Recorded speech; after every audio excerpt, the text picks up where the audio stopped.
Good morning, good morning, good morning. How the devil are you doing this fine day? Should we have a bit of that? I think we should, yeah. Mark Anthony, there we are. All Terrain Max just joined us over on Instagram. Good morning to you. Dan Cullen's in the house over on somewhere. Where is Dan? Dan is on YouTube. Where is Gary Muirhead? I saw him earlier. He's also on YouTube. So, yeah, all going busily over there. Groove Central over on Instagram. Olivier 4377 over on Instagram as well. I have no idea what's going on with Instagram at the moment. I started out in vertical format. I've now gone to horizontal format. That's not going to work. Apologies. It's not me. It's Instagram. You can listen along on Instagram if you wish. It won't look very good. The videos will be okay, but the rest of it is going to look a bit crap because you can just see my eyes. Look, who do we have here? We've got Ken Hatcher is in the house. Let me press Ken's button as well. Mark Whiting is in the house as well. Let's have a look. We've got a button for Mark as well. That's that one. Jim Turner has just arrived as well. There's Jim. Good morning, peeps, he says. Jim has a button too. All these people that are regulars all get a button. Good morning. A lot to get through today, including we've got a longer video than we would normally start with this morning because yesterday afternoon, those of you that are a part of the WhatsApp group will be aware, Al Grierson dropped us a line to say that all was possibly not well at Atlas Group. Well, that triggered me. I had nothing better to do, so I went away, did some research, and we've got something for you on that as well. Load of other stuff as well to get through. So should we crack on, because it could well run into a long show otherwise. Let me roll the intro and get this show on the road.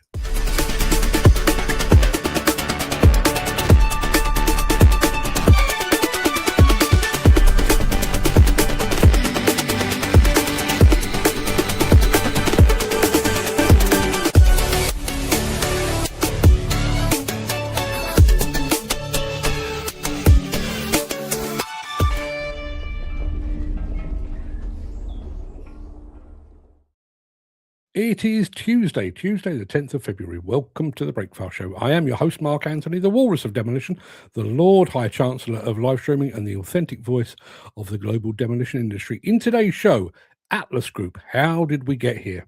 It's a good question. A Liebherr track carrier like no other. That comes kind of courtesy. Peter McKenna mentioned it yesterday, so I went and did a bit of digging. I found something more on that. Some of you may remember the song, so the next video that we'll be playing is Who the Fuck is Alice? It'll make sense when we get there. And we're back on the ConExpo trail with our Voyage to Vegas, which continues with the mighty Volvo. All of that is to come up. What do we got in the chat? There we are. There's Chris Ford here as well.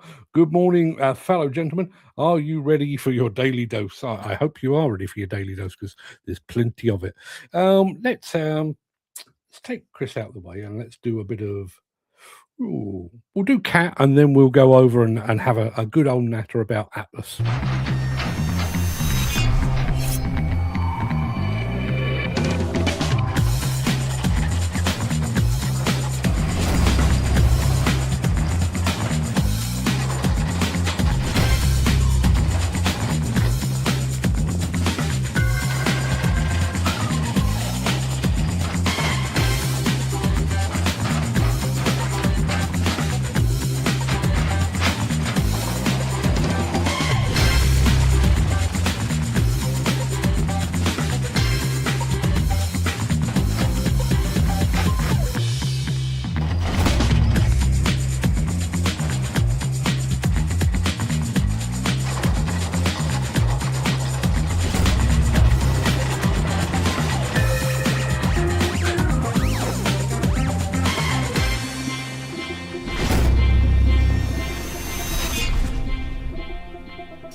Right, let me just tidy up the chat and then we'll get to all of that in just a moment. Jim says Chalmers. Why does he say Chalmers? Did I miss something a bit earlier?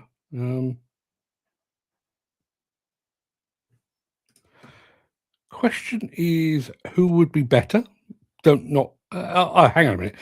Atlas or Liebherr? And who would be the oldest of the two?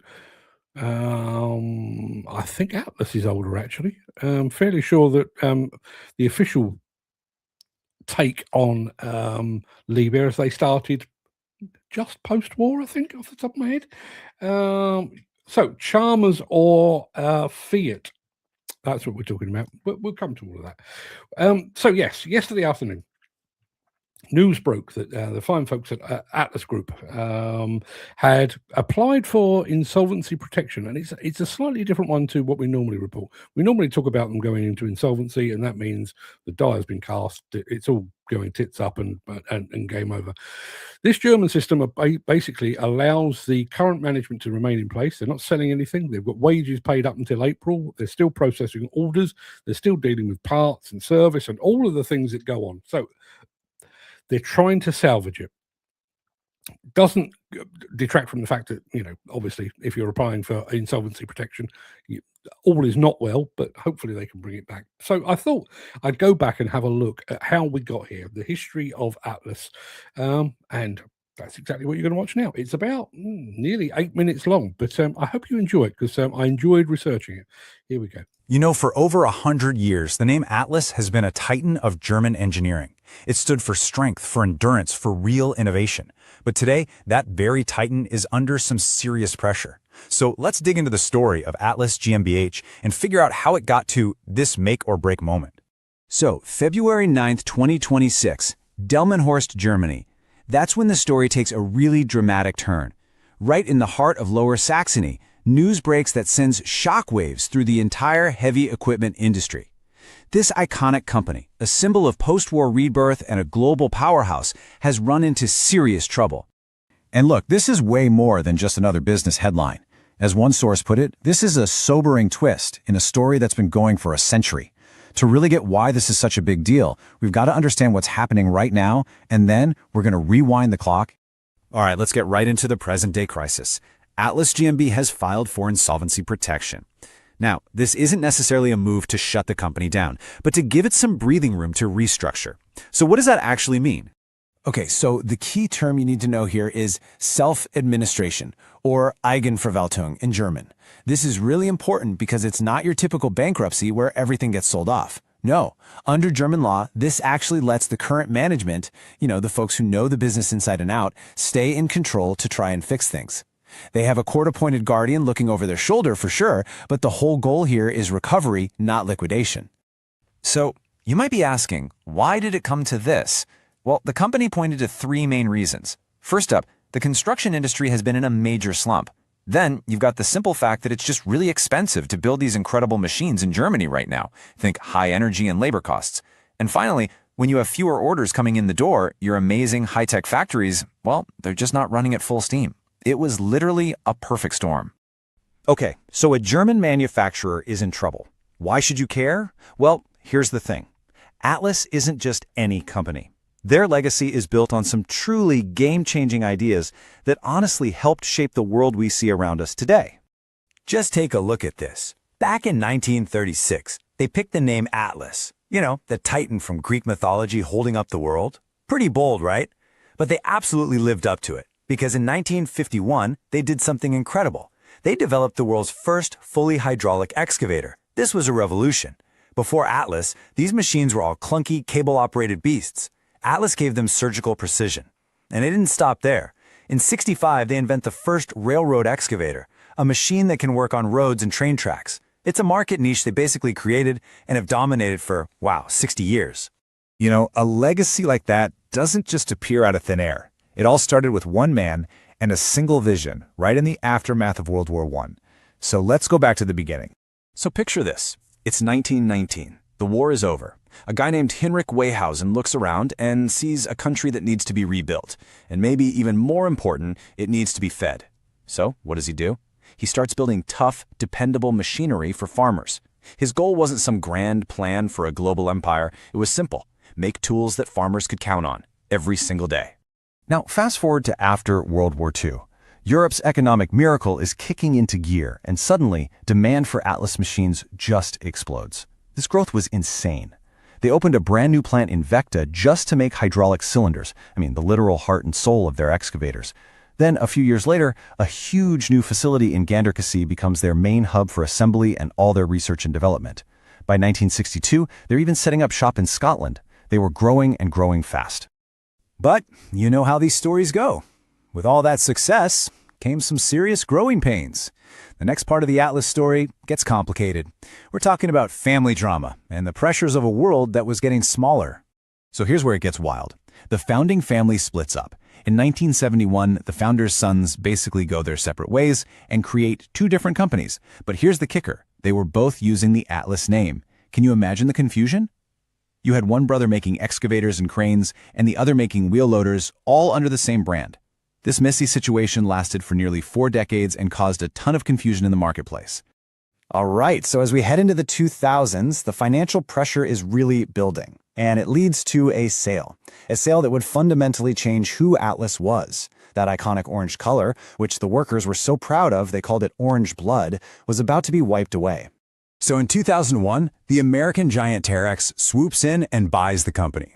And look, on paper, it made a lot of sense. They wanted to streamline everything, find some cost savings, the usual corporate stuff. But, and this is a big but, they changed the name to Atlas Terex. And, maybe worst of all, they painted the machines white. It sounds small, but it was huge. It watered down the brand and really ticked off the loyal customers and dealers who were the heart and soul of the company. And then, you get a twist that sounds like it's straight out of a movie. In 2010, this guy, Phil Filipoff, who was actually the same executive who oversaw the sale to Terex, he leaves Terex and buys the Atlas excavator business back. And get this, he paid just 1 million euros for it, a pretty symbolic price. What's the very first thing he does? He changes the name back to just Atlas and brings back that iconic orange paint. It was an absolutely incredible moment, a return to its roots. And that brings us right back to where we started. After this amazing rescue and rebirth, how on earth did Atlas find itself in crisis mode again, here in 2026? Well, it all comes back to that perfect storm we talked about. You had interest rates going up, which makes it super expensive for companies to borrow money for new building projects. At the same time, the cost of steel and everything else needed to build was just skyrocketing. So what happens? The number of new building permits just falls off a cliff. The whole construction industry in Germany just ground to a halt. Now, you might see a number like a 3% decline and think, that's not so bad. But you have to understand, for an entire country's construction industry, that is a huge, huge drop. And if you're a company like Atlas, whose entire business depends on new construction, a hit like that is, well, it's absolutely devastating to your order book. And of course, there's a very real human cost to all of this. We're talking about 400 people, 400 highly skilled jobs. These aren't just any jobs either. These are specialized engineers, expert technicians, people with years, sometimes decades of experience. For now, their jobs are safe until the end of April. But their future, and all of that incredible knowledge the company has built up, it's all hanging in the balance. So, is this the end of the road? Not necessarily. The company still has some serious aces up its sleeve. I mean, they are still the undisputed #1 in the world when it comes to those railroad excavators. They've got a fantastic line of specialized machines for things like recycling, and most importantly, they still have that fiercely loyal dealer network and that orange blood culture. That's a powerful foundation to build a recovery on. This whole self-administration thing, it gives Atlas a fighting chance. A chance to refocus on what they do best, maybe find a new partner, and really adapt to this new reality. So, the big question is, after surviving over 100 years of wars, family splits, and corporate buyouts, can this industrial titan shoulder the weight and rise up one more time? It's an interesting one, isn't it? I wouldn't say I'd take any pleasure in seeing any company go to the wall, because I certainly wouldn't. But there are some companies, and it's not a case of too big to fail. It's kind of too iconic to fail, and I would count Atlas among those. I don't know. They've just kind of lurked in the background, done some fantastic stuff, particularly in recycling and the road rail vehicles as well. Before I get into the chat, I had a comment here from All-Terrain Manx, which I think is a really, really prescient comment. He says, Hitachi, take note. This is what happens when you mess with an iconic brand. It's an interesting point. And now, I think there are two sides to that coin. When you think about Doosan switching to, well, Daewoo switching to Doosan, Doosan switching to Develon. I realise we still struggle with saying the name, but I think by and large that seems to have gone okay. Hitachi to Landcross, I think the jury is still out. When Sandvik bought and then absorbed Rammer, they changed the Rammer hammers to Sandvik hammers, and I think it's fair to say that was an unmitigated disaster. So it is an interesting point. Let me go back to the beginning of all of that. Gary says, "Poor Atlas, the wolves will be gathering." Yeah, I'm sure they will. There's another question comes from Gary as well. I wonder if Atlas will cooperate into another manufacturer, or will the name just disappear forever? I was thinking this when I was researching that yesterday afternoon. I think if you went back, a couple of decades, there would probably be good reason for one of the majors to buy them. I think they had some very good technology. I think they had a very good name in certain parts of the business as well. Not sure what they have today that anyone would necessarily want, unless they somebody's going to buy them just to take them out of the market. I'm still hopeful is the wrong word. The wrong word. I do hope that they are able to turn things around, because, as I say, 100-year history. Hate to see them go, but Dan says, can they do that here, or can't they be bothered? I get the impression that here, this idea of like a working administration, I get the impression that we allow things to go too far. At the point where we decide insolvency is the option, it's kind of game over. Whereas the Germans, I think, have kind of nipped it in the bud. Ken Hatcher says, China not helping them. For China, read Korea. For Korea, read Japan, and so on down the line. But also, I think the Germans have got exactly the same as we have. They've had high inflation. Their energy costs are high. Their materials costs are high. Construction has been on the down.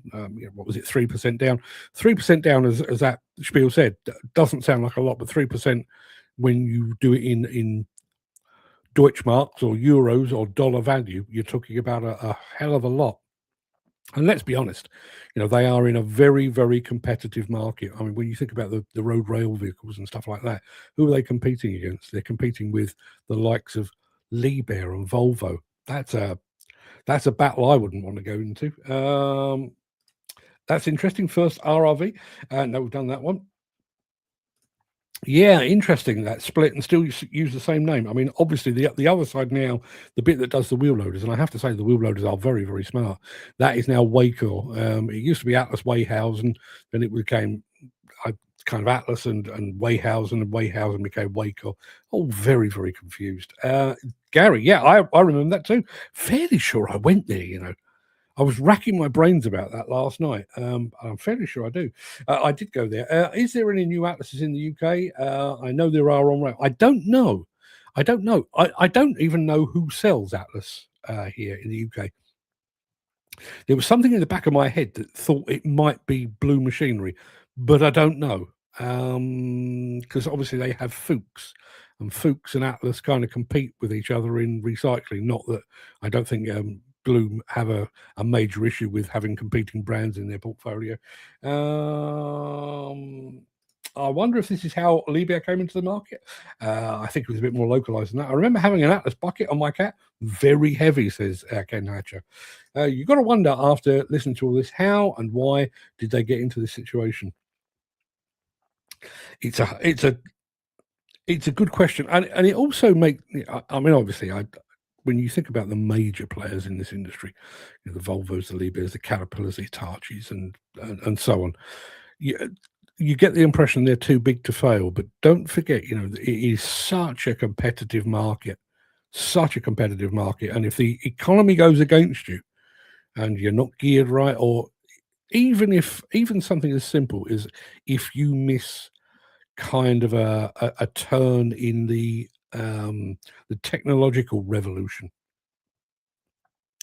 it wouldn't take much for you to fall behind.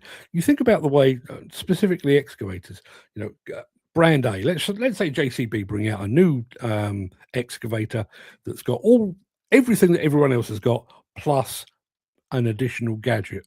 So by the time Volvo or Liebherr or Komatsu or Caterpillar or Hitachi come out with their next one, it will have everything that they always had, plus that JCB advantage, plus something else that they need to differentiate themselves. And that's how it progresses. If you find yourselves missing a cycle of that, you can very, very quickly fall behind. And it is an unforgiving business. You know, you think about the margins that these guys are working on. It's tough. Do TDL machinery still sell Atlas in the UK? I don't know. I've got to be honest. I've kind of lost track with TDL. What was the guy's name? Somebody Taylor. He retired recently. That was my link to TDL, and I've kind of taken a bit of a step back. Gary Muirhead says they were in Lanark. Yeah, I'm fairly sure I've been there. Dan says, yeah, see a lot of them. I remember seeing Waker at Hillhead. Yeah, I saw them at Hillhead. Also saw them over at Intermat as well. Blue Central are Develon dealers, says Chris. The weird thing with, as I say, they don't seem to have a major problem. I'm not entirely sure that they are anything to do with Atlas, but they've done. Rob Taylor, thank you very much indeed for that all-terrain Manx. It was Rob Taylor at TDL. There's always been this kind of belief within the plant industry that you have a brand. So, you know, you're a Komatsu dealer, or you're a JCB dealer, or you're a Case dealer, or whatever it might be. Blue have somehow managed to kind of queer that in that they sell up until fairly recently. I haven't checked recently. Don't have a great deal to do with Blue Machinery, to be honest, but they were running Hyundai and Kobelco side by side. Do you want an excavator? No, I've got this posh blue one over here. Yeah, we've got this one over here. It's weird. The Chinese and Korean dumping machines around the world, and cheaper. That won't help. Won't help at all. Mick says, in its infancy, Alice Chalmers' equipments were Persian orange. Persian orange. Ooh, like the sound of that. Like a California poppy. Likewise, early Track Marshall agricultural dozer model, which Jim Turner and I were discussing online earlier today. Yeah, Jim has one. Atlas RRV is one of the top 3 out-and-out manufactured factory road rail excavator with Liebherr and Colmar. Colmar, yeah. Don't talk about Colmar these days, do we? So there you are. You're up to date. That's what's happening, and that's what has happened to Atlas. If anyone from Atlas is watching, and I very much doubt that they are, but if anyone is watching, best of luck. Hope you can turn it around. I for one would hate to see the demise of such a grand old dame of the industry. Let's have a bit of this. If you are enjoying this episode, please consider supporting the show. You can leave us a tip at buymeacoffee.com/demolition news. So if you were here yesterday, you may recall that our musical maestro friend, Peter McKenna, popped in and said he'd been looking at a YouTube video of a Liebherr track carrier. He sent me the link, which was, good. But I didn't, as it was in our WhatsApp group, I didn't want to just regurgitate that because you've all bloody seen it by now. So I went and did a bit of digging, found another bit of footage of it, and I've got it for you now. I've done the music for it. The video is as I discovered it. It's really quite the machine. I'm almost don't know what to call it. I mean, it is a track carrier, but it's more. Have a look.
Missing one thing. If you were here yesterday, you'll know we had the Revo truck from Mechalak with a rotating cab. Stick one of them on there. Oh, I'd love it. Novel idea, that says Chris. The dozer drive shouting at the dumper driver. Yeah, absolutely. All in one. I do wonder how well it works in wet conditions, long undercarriage, and horsepower involved. Being a Liebherr, I don't suppose it's short of any form of horsepower, but yeah, I do wonder what the thinking behind that was. As Dan rightly says, it's a dozer reimagined into a dumper. And the bizarre thing is, I mean, I've seen self-loading dumpers in the past. Back in the day, there was one that was built in Ireland. It's called the Big something or other. I'll have a check, but I've seen self-loading dumpers. So the combination of excavator or loader and dumper, I can understand the hybrid there. But what was the thinking? Somebody stood there thinking we could do with a track carrier, and we could do with a dozer. Oh, what if we combine the two? It feels like a hybridization too far. Handy blade in the rear. Yeah, you're absolutely right. And you're tracking the tip level material with every pass. All true. It's a funny old game, isn't it? It really is. Do wonder where some of these things come from. It's maybe there were drugs or alcohol involved. Who knows? Remember back in the last week, maybe Friday, when we had the wheel loader that will follow you about the place. Yeah, I still haven't got my head around that either. I'm going to introduce you to Alice in a moment, so stick around. Since the finance bill came into effect in April, the construction industry has seen a surge of fuel thefts. The rising cost of living has placed an additional risk of theft by employees and contractors, as well as opportunistic thieves.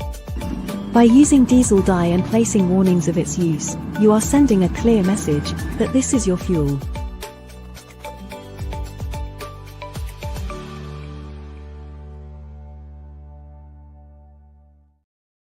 See, it all depends how far you want to go. They could have a blade on the front as well, so dozer and dumper. Well, why stop at that? Why not put a boom and dipper and a bucket on it and have the thing load itself? Yeah, these things exist. Wish I could remember that Irish self-loading dumper was called. I'll have a dig. Maybe do it while we're doing this. Anybody that was around in, I'm thinking the 90s, there was an old song I think it was by Smokey back in the probably 70s, Living Next Door to Alice, and it was re-released as a slightly more blue version. Living Next Door to Alice, who the hell is that? It wasn't hell. Alice, excavator, self-driving. Have a look.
Dan says, was it the Lumag Ireland self-loading dumper? No, it wasn't. It was called something ridiculous, like the Big Dump or something like that.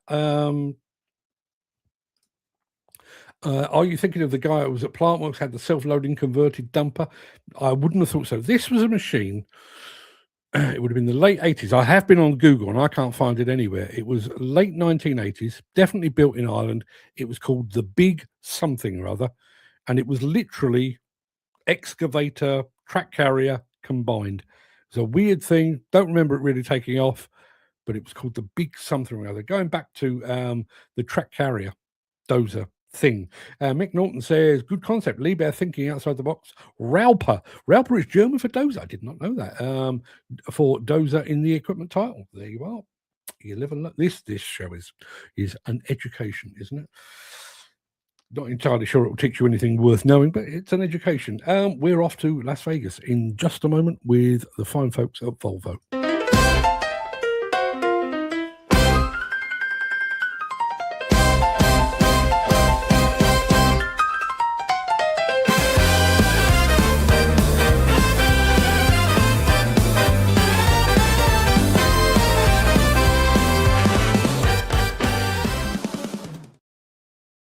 I'm sure all the razzmatazz on the Volvo stand will revolve around their work in the field of electric, some of their latest excavators, which will be getting their debut, or their American debut at ConExpo, some of their latest dump trucks, which will also be getting their debut. But I'm going to be spare a bit of time to go and have a look at their latest ducks, which look a bit like this.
Dan says, was it called the dump hoe? No, it wasn't. It was definitely Big something or other.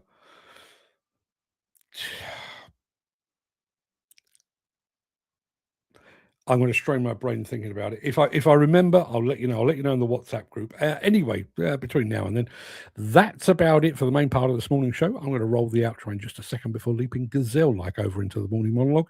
If you can't stick around for that, do please stay safe. Look after yourself, your family, your friends, and your colleagues. Hope to see you again very soon. But if you do have the time and the inclination, I will be back after this.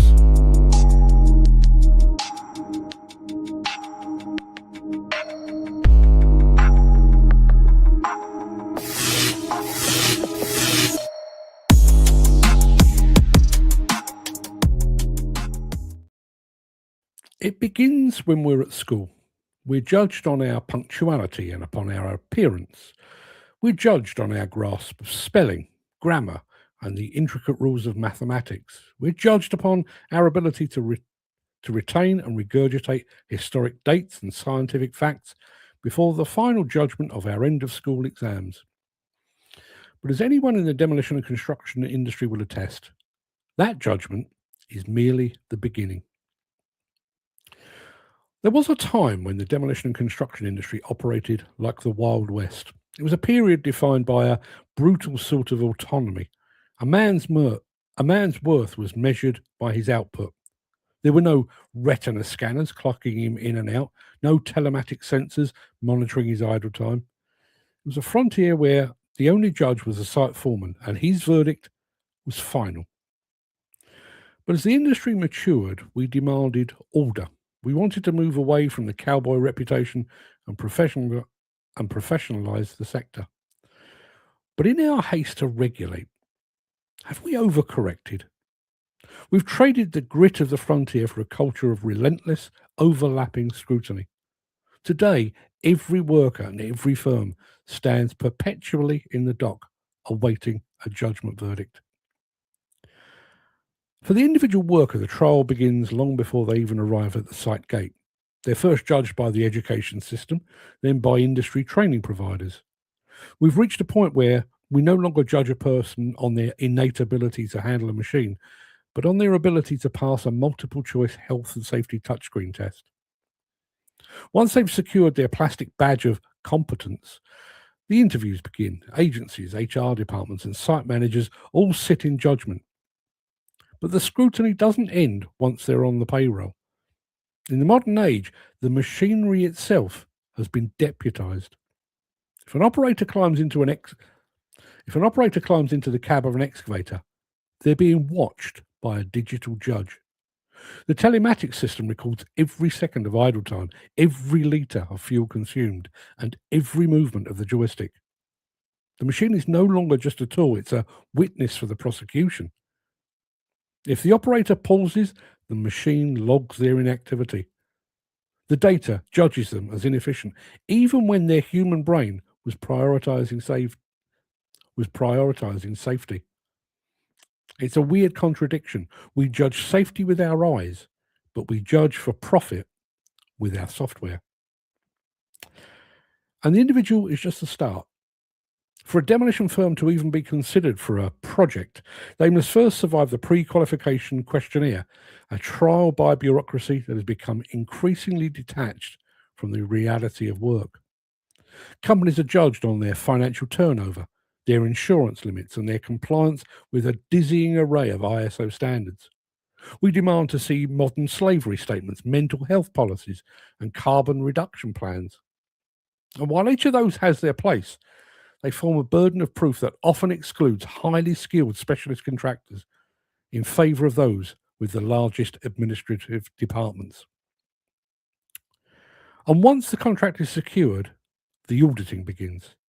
Client-side auditors arrive with clipboards. They judge the site's signage and adherence to the method statement. Often, those judges have very little practical experience of a live demolition environment, yet they possess the power to halt a multi-million-pound operation because a permit was signed in the wrong place. And the most frustrating element of all of this is that the judges rarely agree. The health and safety executive judges you on the mitigation of risk, demanding a slow, methodical approach. But at the same time, clients judge you on the project schedule, which carries heavy financial penalties for every day of delay. You're sentenced for being too slow by one judge and threatened with a fine for being too cautious by another. As a result, we spend as much time defending our actions as we do actually performing them. But does all this standard setting, all this scrutiny, all this judgment actually contribute to the work? The industry is undeniably safer than it was 30 years ago, but we've reached a point of diminishing returns. The volume of compliance now acts as a tax on talent. Expert firms are being squeezed out because they can't afford the cost of redundant accreditations.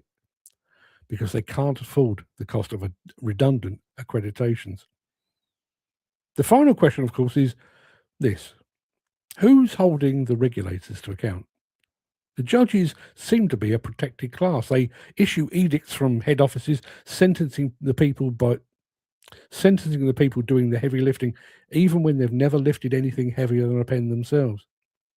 Now, we can't go back to the Wild West. No one wants a return to the lawlessness of the past. But surely we need to find a way to stop every stakeholder from acting like a judge, jury, and executioner. Because true competence is found in experience and the pride of a job well done. It's not found in a spreadsheet.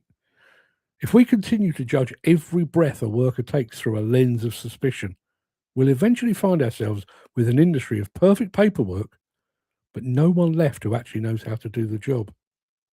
We need to consolidate the courts and let the professionals get back to work, because as it stands today, we're all in the dock.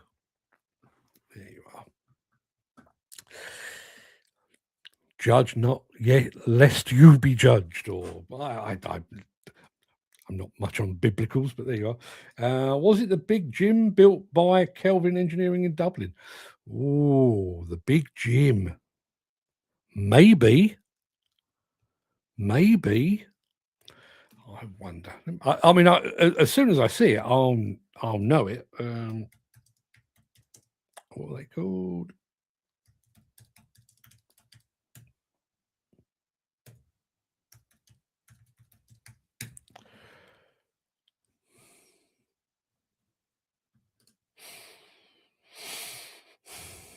Nope, not seeing it there either. God, that's going to drive me bloody mental. That is. I may have to phone somebody on that. I may have to actually phone a friend, see if I can track that down. Excuse me. Yes, there you are. You think about the number of times each day you're judged. As I say, it does start at school, where you're judged for your punctuality, your school uniform and how you're wearing it, and various other bits and pieces. But think about it now. You're judged even when you've gone through the competence card thing, you've got a job and everything else. Good morning, by the way, to Indica Group, who are watching over on Instagram. You've gone through all of that. You're judged on your punctuality, on the PPE you're wearing. You're judged on your productivity, your safety. You're judged on your fuel consumption. You're judged on how well you look after your machine, how well you work with others. Just there you are. I mean, I won't say it. I'll let Dan say it. Very good monologue. Your whole life you are judged, and particularly, I think, while you're at work in the demolition and construction industry. And I did find it interesting when I actually sat down to write it. that paradox that we have. The health and safety executive, and I think most right-minded sort of safety people will say, take it steady. There's no rush. Take it steady. Methodical. Keep an eye out on what's going on around you. Nice and steady. Slowly catch your monkey. And then you've got the client saying, get a fucking move on. We've got concrete arriving. Get a move on. Come on. We're falling behind. Those two don't go together. And the problem we've got, and I've mentioned this before, the problem we have is that if you do abide by what the client wants, and you do start to move a bit quicker than maybe you're comfortable with, a bit quicker than is maybe safest, and something happens, who's to blame there? Now, I know who will get the blame. It will be you for rushing and charging about the place. But has anybody actually tracked the paperwork and said, excuse me, he told me to do that. He's the boss. He told me I realise it's not a defence, certainly wasn't a defence at the Nuremberg trials. I was merely following orders. But you were. We should judge each other. It's what keeps us in line. And I think that is how, certainly when I first started in this business, that used to be the way. I mean, I was pre-competence cards and everything else. So, you would arrive for a job and you'd be set to work, possibly tucked away, particularly if you were younger. I think you'd be tucked away in the corner of a site somewhere, and somebody with experience would watch you and say, no, he's got it. He's clearly knows his onions. Yeah, get him to work. Or no, he's gonna need a bit more practice. Leave him where he is. Or in extreme cases, this guy clearly hasn't get it. Get him down the road. We want nothing to do with him. That was how it was done. But now, as I say, you're judged to get the job. You're judged while you're doing the job. You're judged when the job is complete. You're just judged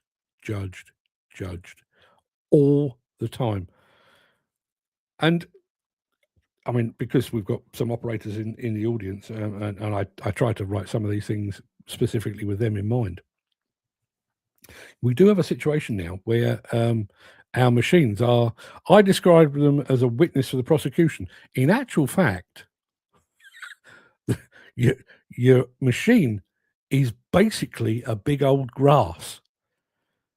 It's literally sat there watching you, and the moment that you idle, and you may well be idling for a perfectly good, perfectly safety-driven reason, you know full well that your machine is basically, I'm stretching the analogy somewhat, but it's picking up the phone and saying to the head office, he's slacking again, he's doing fuck all over here, you need to have a word with him, he's not doing a bloody thing. When in actual fact, you might just be allowing something else to take place, but your machine is grassing you up.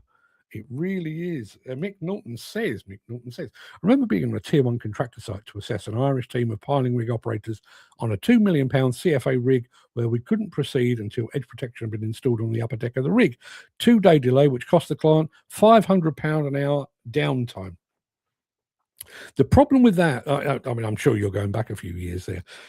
I'm sure if that were to happen now, the machines or, the telematics or the site supervisor would be on the phone. Oh yeah, no, everything stopped. Nothing I can do, but it's the blokes on site. They've all stopped. They're not doing anything. Judged. And judged repeatedly, continuously, day in, day out, every single day. I mean, I guess this is a slight upside, and I've always said this is a downside with things like alcohol and drug abuse. If you fall foul of those regulations and you're kicked off a site, you can go and get a job somewhere else, probably the same day, with the alcohol or the drug still in your system, and the system, the overseeing system doesn't actually record that. That's a bad thing. I guess on the flip side of it, which is a good thing, is if your machine, your supervisor, your colleagues have judged you to be a bit too slow, a bit too methodical, or whatever it might be, as soon as you move to another company, that your slate is wiped clean and you start again. But the judgment doesn't stop. The judgment doesn't stop at all. I've written a piece, it's over on Demolition Insider, talking about social value, which ties into this. Social value was originally designed to make demolition and construction more uplifting, I guess is the term, for communities. So one of the demands, or one of the many demands of social value, is you're encouraged to take on apprentices, or more specifically, you're encouraged to take on local people as part of your workforce to boost the local economy by, you're upskilling local people and everything else. And on paper, that sounds like an absolutely fantastic idea. And, I have no issue with that whatsoever. But there are limits. For example, if I was to go off into the wilds of Cornwall, for example, or the Outer Hebrides to do a demolition job, the chances of me happening upon a high reach excavator operator of any real note kind of slim. So I'm not going to get that. The best I can probably hope for is some operatives, labourers, call them what you will. That's fine. If somebody is adept at driving a broom or acting as a traffic marshal, fine and dandy. You take them on, and you treat them well, and you train them, and you make them part of the team. But you know what demolition does? It does a thing, and then it fucks off. So what is the actual benefit of going to an area, Cornwall, Outer Hebrides, anywhere in between? You arrive and you say, part of our social value commitment, we're going to take on 6 guys to drive brooms and, fetch tea and coffee, man the gate and everything else. And after 2 weeks, a month, 2 months, the whole demolition circle packs up and buggers off. Yes, it's given those guys maybe a month, maybe 2 months of work, but you've now buggered off and you've left them. Did we really, through our social value efforts, did we really improve that part of the country? Did we? And I mentioned in the article, if you go over to Demolition Insider, you can read it there. Again, this goes back to this whole notion of being judged. They're being judged now on things like we pay at least minimum wage. That's not a social value. That's not a worker benefit. That's the very, very least you should be doing. But if you've got a very creative marketing department or bid department, you're selling that as a benefit. Another one that they love is we have a modern slavery statement. We're not using slave labor. Well, you shouldn't be. Just writing down that you're doing a thing that you should be doing anyway, that's not making a major contribution to a local community, to the country, to the world. That's like me saying, as part of my commitment to social value, I will be here at 10 o'clock every morning and I will talk. We can do that anyway. That's not a benefit. Anyone that's heard me talking will know it's not a benefit. It's not. It's just what should happen. And yet we've got ourselves into a system now where we have to explain that. And in order to explain that, as I said, you've got a situation. I'm going off slightly at tangent here, but you've got a situation. I would imagine most of us have eaten at McDonald's at some point.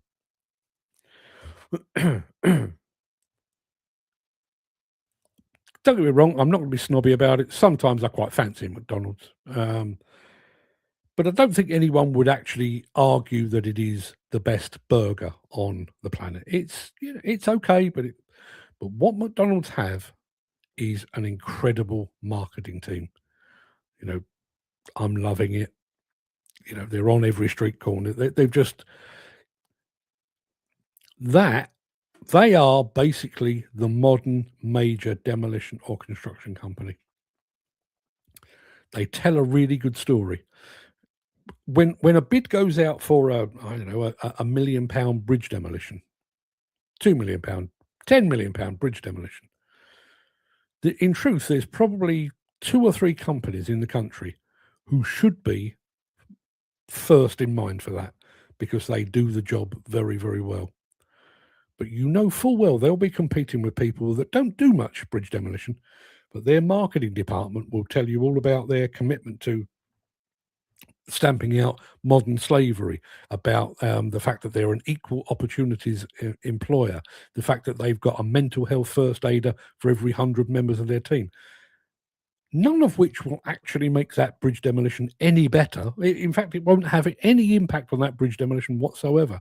But that's what you've got. We've created a system where those that can tell a good, engaging story often, very often, get preferred, get the gig over those that are probably better equipped to do it. And we do it even with PQQs. We need to check your insurance cover. Well, I've got, £50 million worth of insurance cover. But your competitor there, they've got 75 million. We'll go with them. How much money have you got in the bank? 10 million. The job's only £1 million, but we could cover that 10 times over. Yeah, but the people up the road have got 30 million. They're much more likely to see it through. It's a bollocks. It's a complete bollocks. Mick says when the Lloyd's codified welder arrived to fit the edge protection on their piling rig, he was denied the opportunity to proceed as he was without a CSCS card. He says it's madness, and yet, I think we're all sat here going, yeah, that sounds about right. I didn't say good morning. I did in writing, but I didn't say good morning to him before. John Murphy says, I've worked on over 2,000 bridges with Gregory Demolition. John, how fucking old are you? Are you like Demolition Methuselah? How long have you been around? 2,000. That is some astonishing figure. Dan says the value to many has gone downhill in construction. You're only a number to the company's site foreman and judged on your work and time on site. Yeah. And in truth, I don't necessarily have a problem with that. But I think you've got to look at the bigger picture. And I'll go back very quickly. HSE say go slow. Client says go fast. And then in between the two, you've got your boss be it at site supervisor level or at head office level, who he's kind of got a foot in both camps. He wants to keep the client happy, so crack on. That was my whip sound. I don't have a sound effect for that. He's cracking the whip over your head, and at the same time he's cracking the whip over your head, he's whispering in your ear, "Don't use too much fuel. That's costing us a bloody fortune." Does that make any sense to anyone? John says, "I'm retired now. After 2,000 bridges, I think you've more than earned that. More than earned your day in the sun, my friend." 2,000 bridges, man alive. I mean, I do remember talking to John Woodward, talking about the number of tower blocks he's worked on, the demolition of tower blocks. And that was in the hundreds. But 2,000, good God almighty, I didn't even know we had that many bridges. Anyway, people, couple of things to tell you. Let me do this one very quickly. I think that will do it. Yeah. So we saw the Atlas film earlier on. If you would like to read more, there's a much, much longer version. We've done an article called "A Titan Takes a Knee." Just to give you an idea, Atlas was a Titan. That's who he was named. That's who the company was named after. That's where the title comes from. That's available to read completely free of charge over on Demolition Insider. You can see the link there. 18th of this month, which is 8 days away now, we'll be doing an evening show. Don't miss out on that. That's going to be on machine simulators and that kind of thing. So don't miss out on that. Gary says, "It's frightening to think how many experienced and talented operators we've lost to CPCS strike with MVQs." Yeah, I wonder. I wish, I mean, bearing in mind, they couldn't even tell us how many people they were planning to, how many people that were actually on grandfather rights and therefore how many people might fall foul. I wonder how many it was that just looked at it and went, "Do you know what? No, not having that." What was it? A dozen? 100? 1,000? 5,000? 10,000? How many did we lose? I wonder. Dan says 2,000 bridges. I bet he's seen some things. Yeah, I bet he has. Well done, John. That'll be a story worth telling. Yeah, absolutely. John, if ever you fancy hopping on the show and not this show, we'll do it out of hours and taking us through your life in demolition with Gregory's and probably with others as well. I'd love to hear it. It'd be an interesting story. Failing that, write your biography. I'd be interested to hear that. That will do us. We've done an hour. That's more than enough of this old tosh.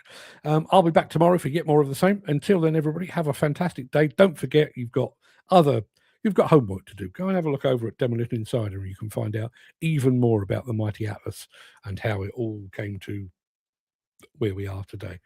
Until then, everybody, have a fantastic day and I'll see you on the morrow. Thanks for your company. Cheers.